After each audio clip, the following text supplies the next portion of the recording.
Salve pessoal! No primeiro vídeo aqui do canal eu falei sobre a Guerra do Pente, um fato histórico pouco conhecido que ocorreu em Curitiba.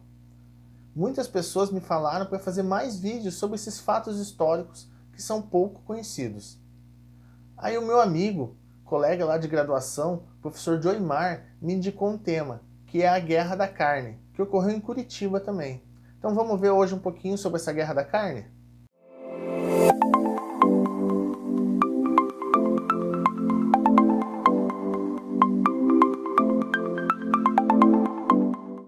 Esse fato ocorre no pós-Segunda Guerra Mundial. Era o contexto ali do início dos anos 50 no Brasil. O Brasil estava sendo afetado por uma crise econômica. O Paraná estava se consolidando enquanto Estado ainda, né? Não tinha nem 100 anos da emancipação política do Paraná. E a indústria da pecuária estava sendo afetada por essa crise em todo o país. Então faltava carne e onde tinha carne era muito caro. Tanto é que no final de 1951, o presidente Getúlio Vargas, ele dá uma declaração dizendo que vai caçar os tubarões da carne, que era como ele chamava os empresários que controlavam o mercado da carne e praticavam preços abusivos.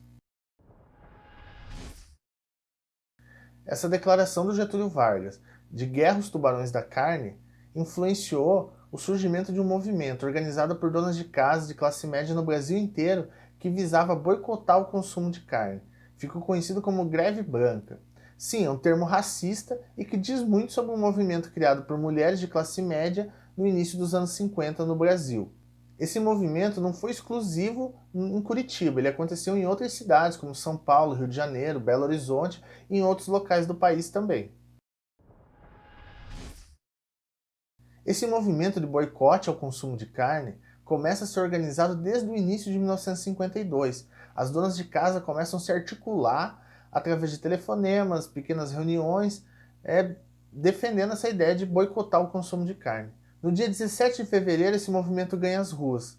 Então ocorrem passeatas em Curitiba, no centro da cidade e em alguns bairros como Parolim e Cajuru.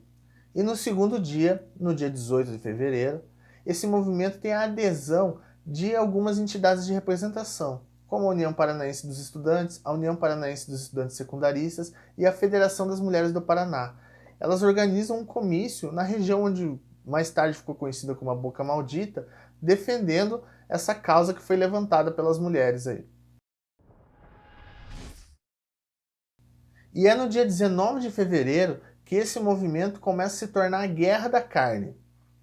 Tudo começa quando uma dona de casa, no bairro do Cajuru, vai a um açougue e pede 1 cruzeiro de bife. O açougueiro se sentiu ofendido por um pedido tão baixo. E começa uma discussão com essa dona de casa, e essa discussão vira uma briga, e no meio dessa briga, essa mulher acerta o açougueiro com uma faca, né, um cutelo. As pessoas que estão passando na rua tomam as dores da mulher agredida e, em revolta, pegam todo o estoque de carne do açougue e jogam na rua, e saem passeata até o centro da cidade. Quando eles chegam no centro da cidade, eles também começam a fazer a mesma coisa com os açougues do centro da cidade. Então é invadir os açougues e jogar as carnes na rua, como uma forma de protesto. Ao mesmo tempo, os donos de açougue acionam as forças de segurança e começa uma grande repressão a esse movimento. Então aí dá início à verdadeira guerra no centro de Curitiba. Foram 2 dias onde o centro de Curitiba se tornou um campo de batalha. De um lado a gente tinha as donas de casa e a população que aderiu ao movimento delas, revoltada, invadindo os açougues, jogando as carnes nas ruas. Do outro lado, os donos do açougue utilizando seus funcionários e a polícia para tentar reprimir. A polícia chegou a usar a cavalaria, mas não conseguiu porque o movimento espalhou bolinhas de gude pela rua da cidade inteira, né, o centro da cidade de Curitiba inteira, e isso impediu os cavalos de andar. Foram muitas prisões, muitos feridos, né, durante esses 2 dias de intensa batalha. No dia 21 de fevereiro, a cidade amanheceu tomada pelas forças de segurança pública. Eram policiais civis, militares, com o reforço de bombeiros e guardas municipais. Isso fez com que não tivesse conflito durante o dia todo. Porém, às 8 da noite, quando começou um comício na rua 15 de novembro, logo que as primeiras falas do comício foram feitas, a repressão começou. E isso fez com que a Praça de Guerra se instaurasse novamente no centro de Curitiba. Foi a madrugada inteira de batalha, muitos feridos nos hospitais, muita gente presa, muita violência. No dia seguinte, o governador, que era o Bento Munhoz na época, ele determinou que a repressão diminuísse, mas ao mesmo tempo ele proibiu reuniões e comícios. Isso fez com que o movimento se esvaziasse e chegasse ao fim nos próximos dias. Agora vamos a alguns pontos interessantes da gente analisar sobre essa guerra. Primeiro, era um movimento impulsionado por mulheres. E ainda que sejam mulheres de classe média alta, né, mais privilegiadas, é algo avançado a gente ver um movimento surgir impulsionado por mulheres, ainda mais considerando o contexto do Brasil da década de 50. O segundo ponto é que é interessante a gente ver como um movimento que ele começa com as mulheres de classe média alta, ele tem a adesão de algumas entidades de representação que na época eram compostas também por pessoas de classe média, em sua maioria, tem a adesão popular por conta de ser uma pauta que afetava diretamente a vida das pessoas, que é a questão da alimentação. E o terceiro ponto a se observar é como o movimento muda de caráter com a adesão popular.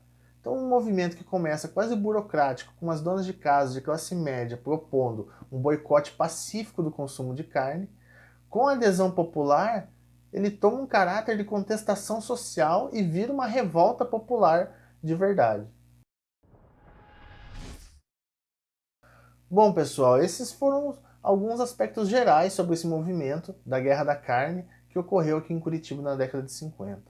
Se você quiser saber um pouquinho mais, eu vou deixar na descrição do vídeo o link para uma dissertação de mestrado que foi defendida pelo Fernando Schienemann, espero que seja assim que pronuncia o nome dele, em 92 no programa de História da UFPR aqui em Curitiba. Se você tiver a sugestão aí, alguma dica de tema para os próximos vídeos, pode deixar nos comentários ou enviar pelas redes sociais. E não esquece de compartilhar, deixar o like aí e dar aquela força na divulgação do canal. Beleza? Até a próxima!